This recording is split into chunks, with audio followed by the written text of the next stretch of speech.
বলো। নমস্কার, আমার নাম অনুরাধা মিস্ত্রি। আমি 15 আগস্ট উপলক্ষে একটি কবিতা আবৃত্তি করতে চাই। কবিতার নাম পতাকার 5 রং, কবি সুকান্ত ভট্টাচার্য। বলো তো দেখি, পতাকায় মোদের কয়টি রং আছে? শিক্ষক এসে শুধালেন হেসে তৃতীয় শ্রেণীর কাছে। একসাথে মিলে সব ছেলে বলে, চিৎকার করে জোরে, 3টি বর্ণ রয়েছে রাঙানো জাতীয় পতাকা জুড়ে।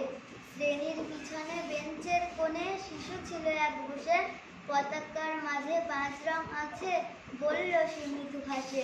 কথাটা শুনেই বাকি শিশুগণে হেসে খায় লুটোপুটি। শিক্ষক রেগে বলেন হেঁকে, বোঝাও কি করে 5টি?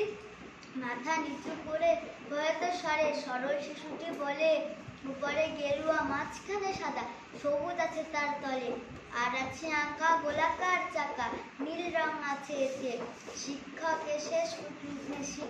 বলে, এটিকে ধরলে তবু হচ্ছে 4টি। শিশুটি বলল তখন, রং আছে আর এক, লাল লাল ছোপ দাগ দেখা যায় ওই পতাকার মাঝে। বাবাকে যখন আনলে ওরা, কফিনের ঢাকা খুলে জড়ানো রয়েছে দেহখানা তার পতাকা আর ফুলে। রক্তের দাগে ছিল লাল ছোপ ওই পতাকার মাঝে।